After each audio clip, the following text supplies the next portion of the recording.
Railway का इतिहास रहा है मान्यवर कि रेलवे ने देश की तरक्की में अपनी महत्वपूर्ण भूमिका निभाई है।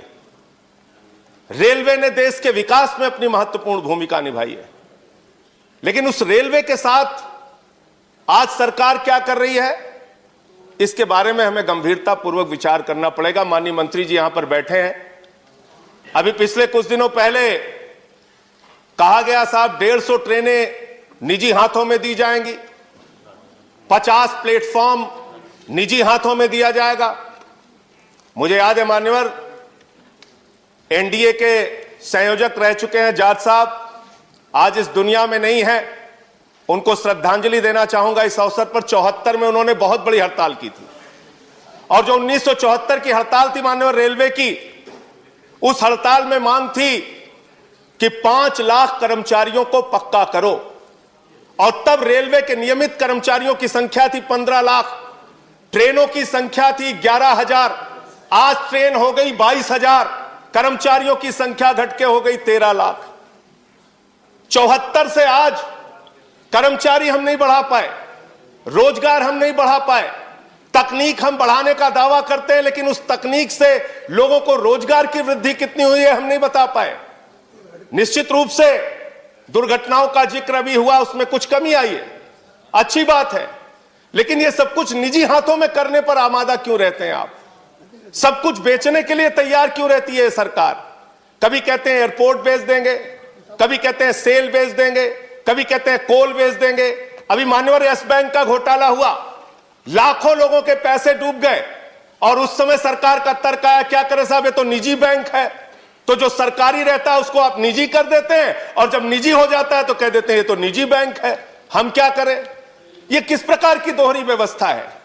ये किस प्रकार से हमारी सरकार की सोच है? सारी कंपनियों को, सारी चीजों को बेचने की जो हमारी परंपरा है, उस पे सरकार को रोक लगानी चाहिए। 2-3 पॉइंट मान्यवर और कह के अपनी बात को खत्म करूंगा। आउटसोर्सिंग एक शब्द है, हर चीज को आउटसोर्सिंग करना है। आउटसोर्सिंग कितना बड़ा घोटाला है और कितना बड़ा एक कर्मचारियों के साथ धोखा है, इसके बारे में भी सरकार को विचार करना चाहिए। ठेके पे आप सब कुछ दे देते हैं, सफाई से लेके सब कुछ आप ठेके पे दे देते हैं, और जो कर्मचारी काम करते हैं उन कर्मचारियों से ज्यादा तनख्वाह पे दस्तखत करा के कम तनख्वाह दी जाती है।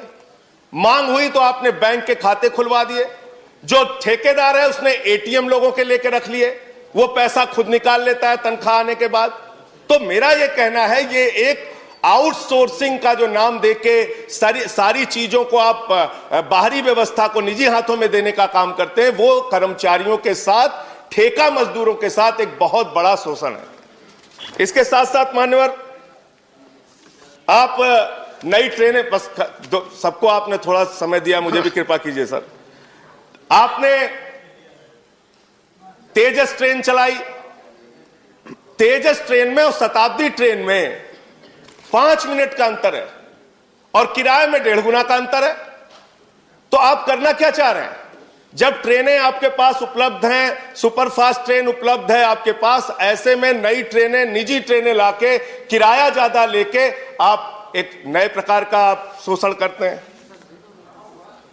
मैं मान्यवर आपके माध्यम से सिर्फ इतना कहना चाहूंगा कि रेलवे इस देश की जीवन रेखा है, और रेलवे की आज जो दुर्दशा है उसके सबसे बड़ी कहानी अगर आपको जाननी है तो झांसी के अंदर पिछले साल हादसा हुआ था। ट्रेन में सफर करने वाले यात्रियों की जान चली गई। गर्मी के कारण जनरल डिब्बों में लोगों को बैठने की जगह नहीं होती है, पिस के आते हैं वो लोग। मैं आपके माध्यम से सरकार से सिर्फ इतना निवेदन करना चाहता हूं, अपने कमाऊ पूत को बेचने का काम मत कीजिए। आपका अगर कोई लड़का मेधावी है, तेज है, अगर हाई स्कूल में अच्छा नंबर पाया, इंटर में थोड़ा कम नंबर पाया, बीए में थोड़ा अच्छा नंबर पाया, एमए में थोड़ा और कम पाया, तो उसको चौराहे पे आप खड़ा करके नीलाम मत कीजिए। उस व्यवस्था को ठीक करने का काम कीजिए। रेलवे के कर्मचारियों पर भरोसा कीजिए। रेलवे को आगे बढ़ाने के लिए रेलवे कर्मचारियों को साथ में लेके जो सेवा अब तक वो करते आए हैं इस देश की, वो करने का काम कीजिए। रेलवे को हर चीज को निजी हाथों में बेचने की जो आपकी सोच है उस सोच पर रोक लगाइए। मैं सिर्फ यही कहना चाहता हूं कि अगर आपको ठंड लगी है तो घर का किवाड़ा निकाल के उसको आग में जला के तापने का काम मत कीजिए। ये इसी प्रकार की व्यवस्था और इसी प्रकार की कार्रवाई आपकी है जो सारे सरकारी विभागों को आप निजी करते जा रहे हैं। बहुत बहुत धन्यवाद। श्री प्रफुल्ल। कुछ मान्य सदस्यों ने एम्प्लॉयमेंट की भी बात की और कुछ ने कहा कि SC ST के भी आंकड़े चाहिए थे।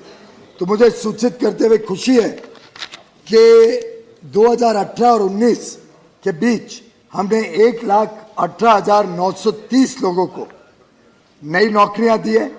उसमें शेड्यूल्ड कास्ट 17,901 है, शेड्यूल्ड ट्राइब 9,196 है, OBC 30,139 है।